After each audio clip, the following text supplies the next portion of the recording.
Good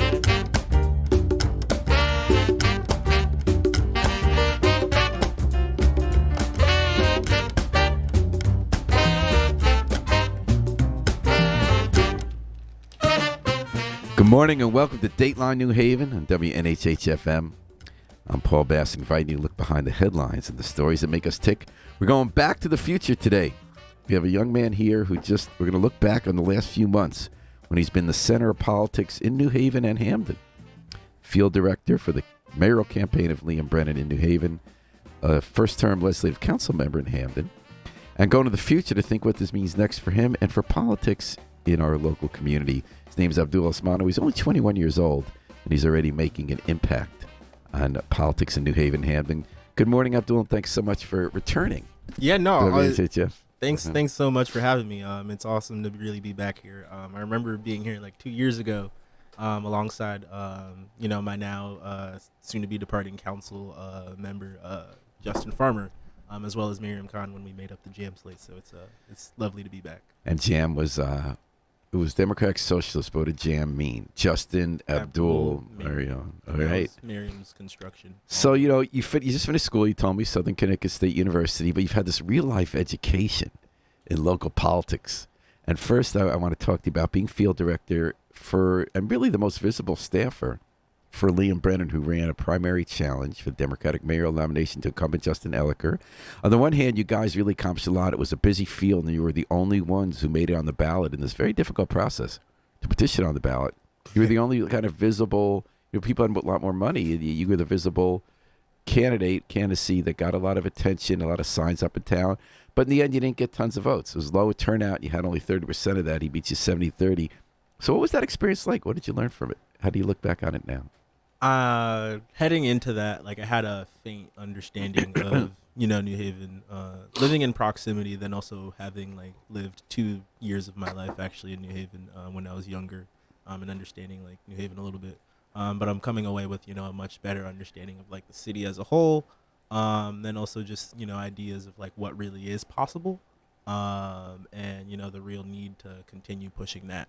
Did you think it was possible when you came on the campaign that Liam Brennan could defeat an incumbent when there was no huge scandal in town and that kind of thing?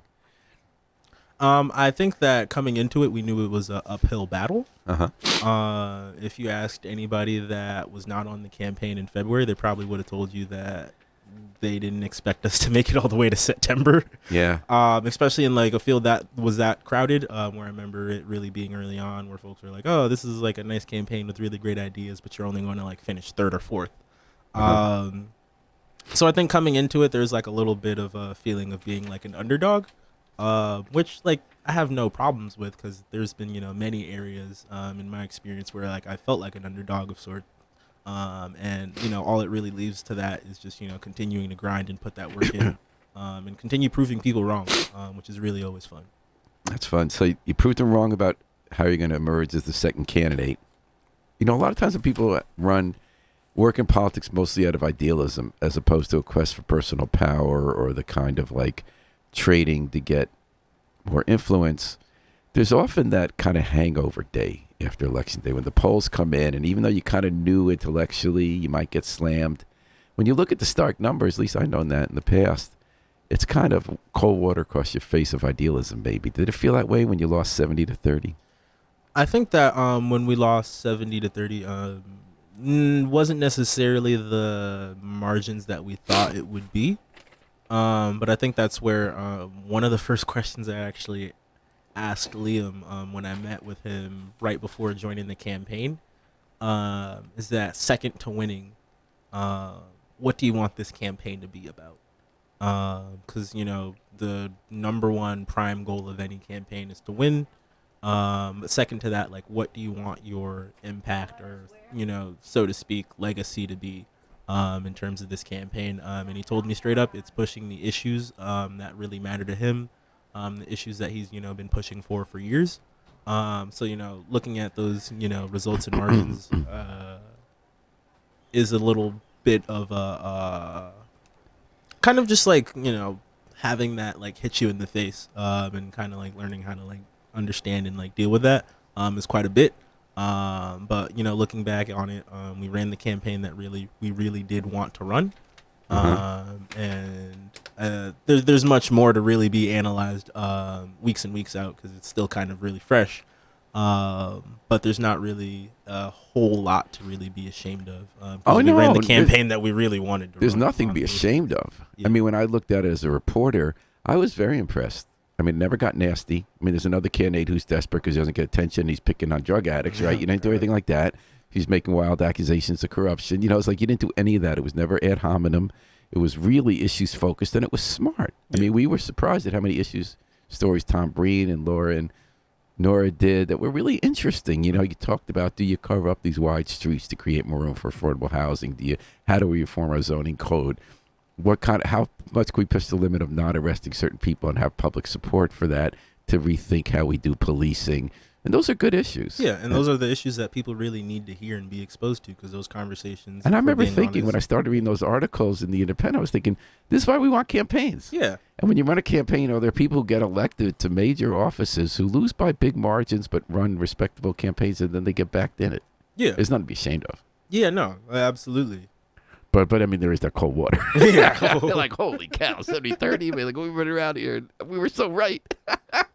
What else did you learn about New Haven? You said you saw New Haven New Way. Specifically.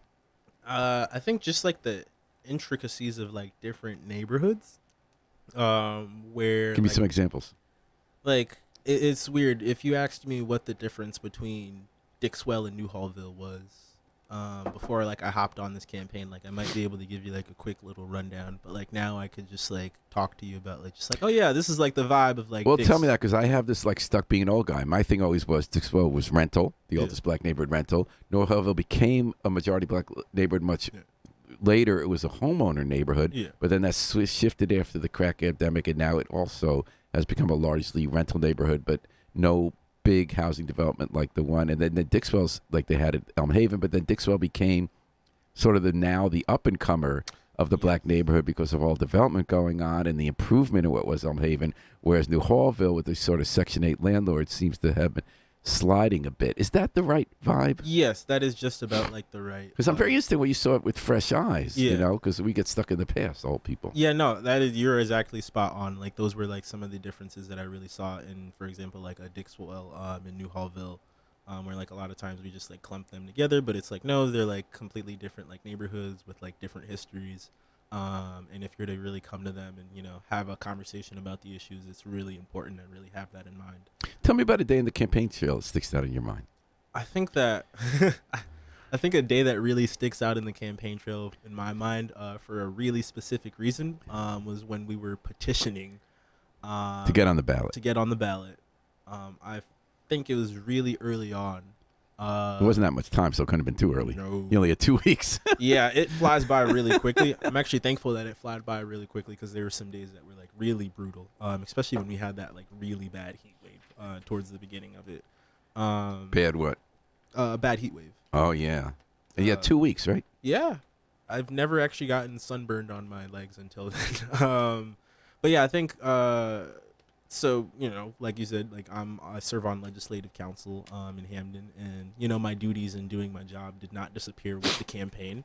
So I had the issue brought up to me of like a constituent that was about to go to court with a homeowners association, and possibly is that the complex where there was like they built on some fault and then the condos were all messed up and this person's investment was destroyed.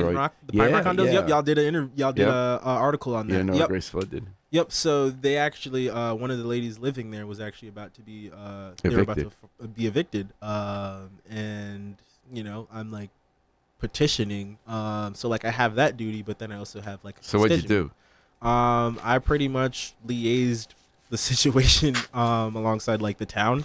And we were able to kind of push the court date back for the eviction proceeding. And is that because you were busy or because you wanted to give her more time? We wanted to that was the only real recourse, because there's like a state bill that it's like coming through, that's like going to be able to like give funding to folks that have been like affected by these issues. And is it pushed back enough that you can get the money to stay in? Yeah. Interesting.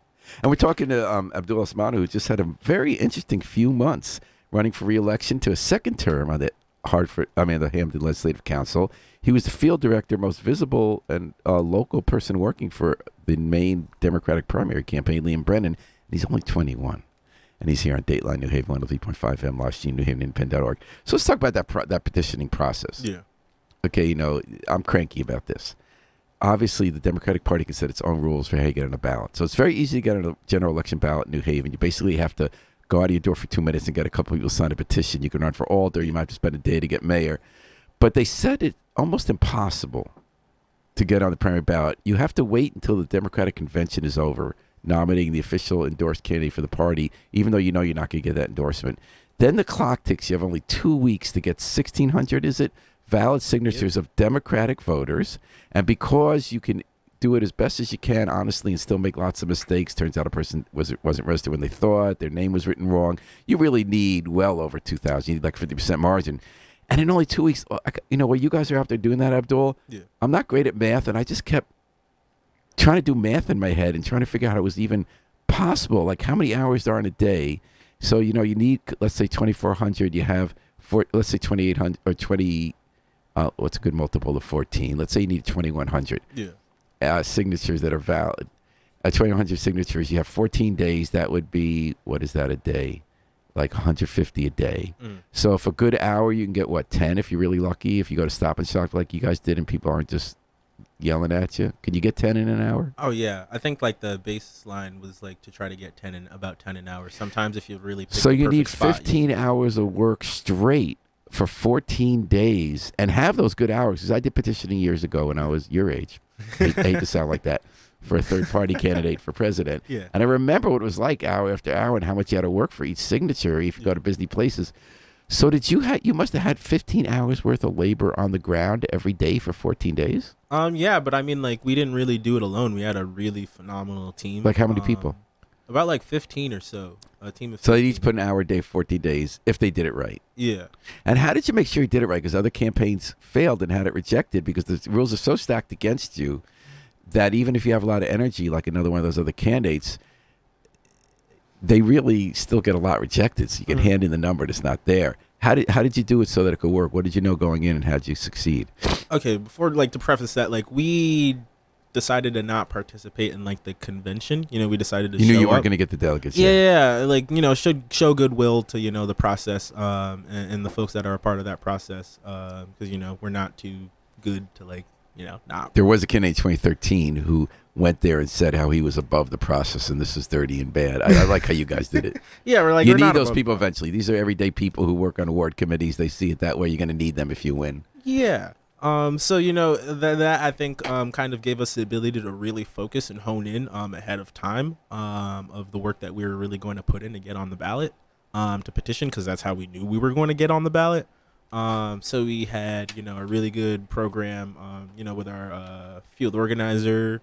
So what did you specifically do? What was your role in all that? My role was to make sure that we had volunteers lined up. And where'd you find them? Most of these people were already plugged in and connected to the campaign and supporters. It was just the ask and push of hey, this is do or die. Help us get on the ballot. But yeah, just making sure that everyone was really well trained. And then make sure they were voters in New Haven, yep, right? That they were voters in New Haven. And what about the middle initial thing? Is it true if they use the middle initial on the voting list, do they have to use the middle initial when they sign it? I don't actually. But you have to make sure the signature can be read. Yes, number one thing is you have to make sure the signature is legible. And the one thing that we just kept beating down on every single volunteer was that you are going to ask this person, hello, sir, ma'am, whatsoever. Are you a registered Democrat in New Haven? In fact, I had said that phrase so much that by the end of petitioning, I would accidentally say that to people. Did you ever in your sleep, do you have any dreams? You say, excuse me, you're a registered Democrat, and there's this thing blob that comes out of the ocean, and they say no. Probably. And it's just we just drilling that down. It's you were going to ask that. And for whatever folks you might lose, because that's a super personal question. It ensures the validity of your signatures are going to. And it still doesn't ensure, because people could be confused. There are a lot of people we found out now through DMV registered. They didn't even realize they weren't put in the party. Yeah. What was your goal of how many you were going to get? I think that our goal was probably somewhere around like 3,000. Like our perfect goal was like Yeah. 3,000. And what'd you get? We got about like 2,600. Oh, that's a good number. How many were rejected? You don't know, right? Yeah, I'm not sure how many were rejected. But And so, what else in that process did you double check it by voter lists, or was that too time tedious if you could get 10 an hour? it was too time tedious, and we really put work and faith into making sure that like the margin for error of the signatures that we collected was as low as possible. So the first barrier you crossed the margin of error was to ask them if they're a registered voter, understanding that it was worth losing some of those who might make an honest mistake, Yeah. rather than have all the time built in to check it. Yeah, like, are you a registered Democrat in New Haven? Like, yes, there are some people that I do like clearly remember that signed, and they accidentally were like, "Oh, I'm from Woodbridge," and it'd be like, just like eye roll because, like I said, New Haven like 5 times. And how'd you decide where to deploy people? So there are people that we allowed to just independently do their things in their neighborhood because like they understand And it's a good way to get your best. message out about the campaign, by the way. Yes. Oh my God. Absolutely perfect. I think that towards when like the numbers were really trending, in a really great direction as for our petitions, I really started to think about it as that, and like maybe take a little bit more time to actually like talk to folks. And how do you get 10 an hour? You can't do that knocking on doors, right? Because No. the people don't answer 10 doors an hour. So we had some people that decided and like knew their neighborhood well enough that were able to canvass it with great success. But you really just have to find people where they are. So besides Stop and Shop, where'd you go? We were around like Orange Street, like Where? like around like Nika's, like Uh-huh. around like going up and down like Orange Street, State Street, around like the East Rocky side of State Street on like a good night. There's really good foot traffic. But then we also had to learn about places that Like, where'd you learn was a dud you thought would be good? Downtown. That's interesting. Tell me about that. Not enough people from here? Yeah, there's just like the percentage of people that you will encounter downtown Who are eligible. that are eligible is like lower than you would actually think. And where were the best places? Nika's? Nika's. Where on State? Like right where Gather is? Yeah, around like Gather. Yeah. But I think the real money maker was Stop and Shop and like Walmart. Yeah. Oh, so you went out to Route 80 and you went to both Stop and Yep. Shops? How about Seatown? Are there too many undocumented people so they're not registered? No, actually, we didn't go to Seatown, but we went to the Key Foods. Oh, that's what that is now. Yeah. Yeah. And How was that? No, it actually worked pretty well. That was more towards like the end, where like we were just like running through like places. Well, what that we happened the hadn't first day? Either when you were, I assume you also signed up some people? on the first day. No, in general, were you petitioning too? Oh yeah. So both as the person in charge of the petitioners Yeah. and as the person also one of the people going out, what happened at the beginning? Did it go as you planned? Did you have to pivot? Did something happen that surprised you? When We you had pivoted to- away from downtown. We had to pivot. So what was the pivot? I think it was partially downtown. I am blanking on what else, but I do know that our first day was not the most impressive day. And it was kind of just the act of having to make up for that in like the following days, to make sure that we were back on pace for making the number. Abdul Osmanu, field director for the Liam Brennan for mayor campaign, the Democratic primary, and running for second term legislative council in Hamden. So the results came in, and here's the part that surprised me, and maybe it shouldn't have. You guys lost 30 wards, which actually didn't surprise me. I thought you had a shot in 25. You did a lot less than 26 than I was expecting in Upper Westville, and I think that's because one of the ward co-chairs is the one who gets out the vote for Elliker, and she's pretty dynamic. But 18 in Morse Cove. So now here's the neighborhood that is the most MAGA in New Haven. Yeah. It's the most conservative, the most against the main planks in the Liam Brennan campaign. You guys wanted to rethink policing for a lot fewer arrests. You wanted to build more densely rather than NIMBY. And this is a neighborhood that, like, you guys are on the far, very much left of the Democratic Party. This is on the center of the Republican Party, even the Democrats there, with some definite exceptions. Yeah. How did that be the one ward where you came with like double digits, almost the winning? First of all, I actually love East Shore. I think that was like one of my favorite places to really be around during the campaign. I think one of my takeaways is that it's not as conservative as some people would like think it is. Mm-hmm. But even besides that, I think that's where the theory of presenting yourself as honest of a candidate, and understanding that getting people to vote for you isn't like asking them to be your life partner, Mm-hmm. and really speaking to the issues that like matter to them most. And really taking time to hear from them and understand those issues. Well, Levin Brennan is white. Yeah. Shafiq Abdul Sabor, another candidate who didn't quite make it, is black. Yep. He tried to get the East Shore vote by coming out full-fledged against expansion of the airport, by coming out against the way the city got rid of the Christopher Columbus statue, because Italian Americans who are very conservative, some of them still live in the East Shore, some of them moved to suburbs, very much against the removal of that statue, which was supported by civil rights activists and black activists. And he came out and embraced their issue, and he wanted to cut their taxes because they live near an airport, which means people in other neighborhoods have to pay more. But he didn't get the support. So how did you guys get the support? We just brought like our honest, unabashed platform, where folks might not have vibed with like our criminal justice stuff, but some of the Which part did they?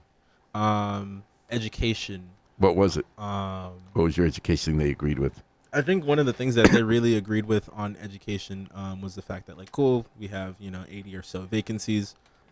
We need to make sure that we're really establishing, like, a long-term strategic goal of where we want to go, whether we're talking about, like, class sizes, teacher pay, and, a multitude of other issues around there.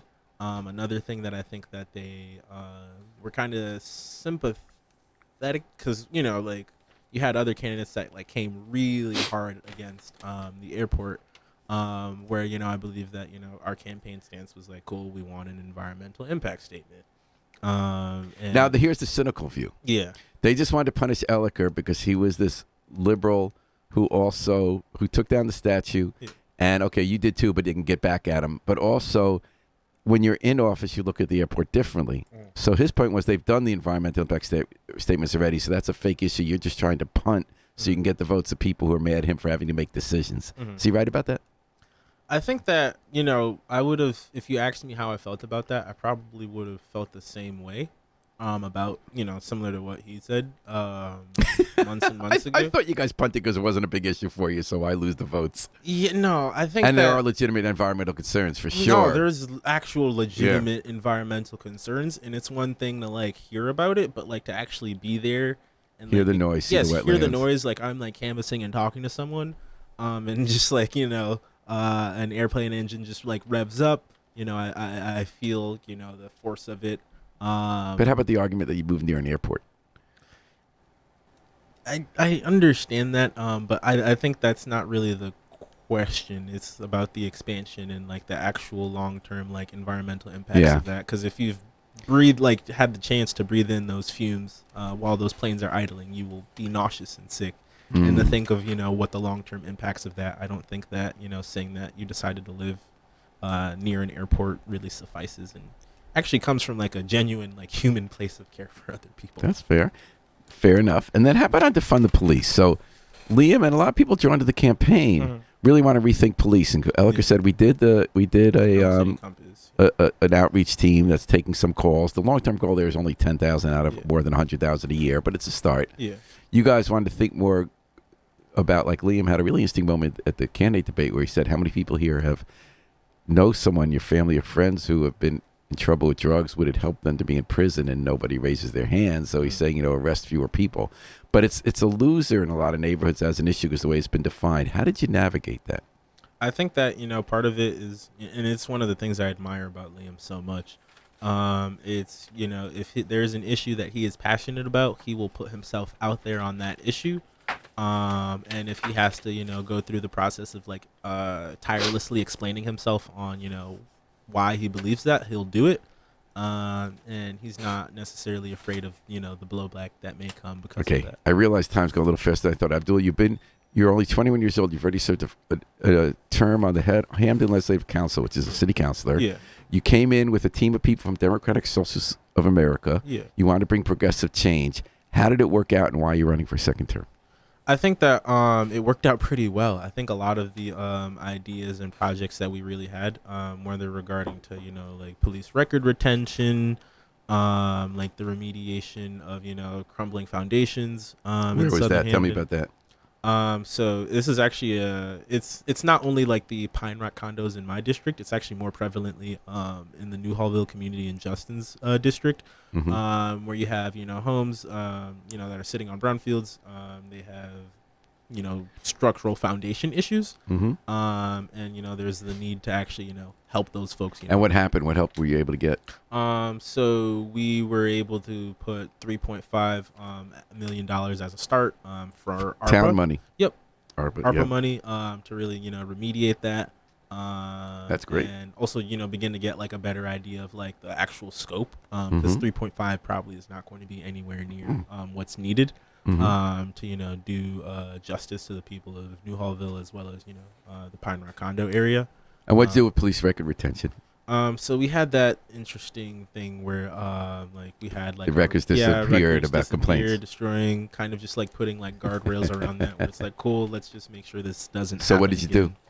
I think we tightened up the accountability around that, as well as the schedule in which like records are allowed to be destroyed. So that you have to retain longer? Yeah. And then what other issues did you feel you made progress on specifically? So- Education, tenants, zoning? Yes, the housing ordinance, where we were able to pass, our version of it, because New Haven has their version of it, but in ours we actually allow tenants to like collectively complain. To what, your Fair Rent Commission? Yeah, to our Fair Rent Commission, and yeah, that kind of served as the basis to like revitalize our Fair Rent Commission, give it a little bit more teeth, and make sure that we give tenants the opportunity to really have their concerns. Are these your biggest? And that's a lot. You feel takeaways that you feel accomplished stuff your first term? Yeah, I think my most favorite accomplishment was so there's like I got like money put towards like an infrastructure project in my district. It's an area that has been like dealing with flooding for like years and years, I believe, like actually decades. It ruins the streets. From what I've heard from other constituents, it actually has been known to sometimes create flooding so bad that like cars actually get dragged across the street. Which area is that? Beaver Street. And what did you get? What kind of money and how much? So I'm blanking on how much. It was just under like $1 million. We're going to be redoing some of the drainage work there. We repaved the street, but one of the things that I had really in mind was like, cool, we're not just going to repave the street, because if it continues flooding, it's actually going to deteriorate the street, and we're going to be back here trying to save this home, solve the same problem. So we got capital funds towards fixing drainage, and then we're able to repave the street, and that's actually going to probably be going into some more drainage work that actually, and that's like, town capital money? Yeah.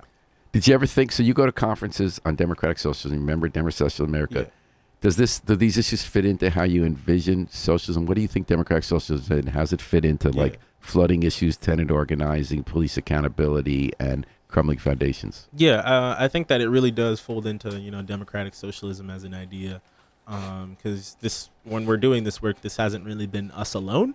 Like for example, that drainage work that I was talking about was really done in concert with like other constituents in the area that actually had the idea of themselves canvassing the neighborhood, and doing turnout work to show up to council and show them some real good people power.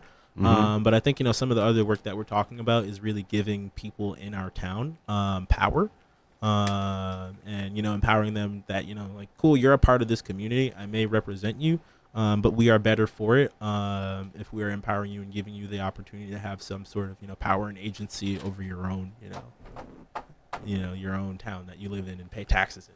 I gotta tell, even from your like canvassing East Shore to talking about how you've been able to get some stuff over the goal line in just one term, it seems like you're pretty optimistic after 2 years in the weeds of like frustrating local politics and government. Yes, I'm optimistic. In fact, now I'm optimistic as ever. I think that Liam's campaign actually revived a little bit of optimism. So I'm actually looking forward to going into this second term, full steam ahead. And who ran against you the primary? His name was Delroy Crawford. Yeah. And what was the outcome? I won by about 30 votes. That's which close. In my district is like, 5%. Okay. Well, congratulations, Abdul. Thanks for coming on, and thanks for being in the trenches and caring about how our community works and try to make change at a young age. I hope that you can keep it up. We talked before you went on about making sure that after the crazed periods, you get some time for reflection. Yeah, no, thank you to everybody that, pushed me to take that time to reflect and rest. Well, I'm excited to see someone with your youth and energy feeling revved up to continue working in local politics and government. So keep it up. Yeah, thanks. And we're going to thank Harry Droz as well for working the controls. We're going to take it out, the Afro-Semitic Experience, performing I Wish I Knew How It'd Feel to Be Free from the group CD, A Plea for Peace.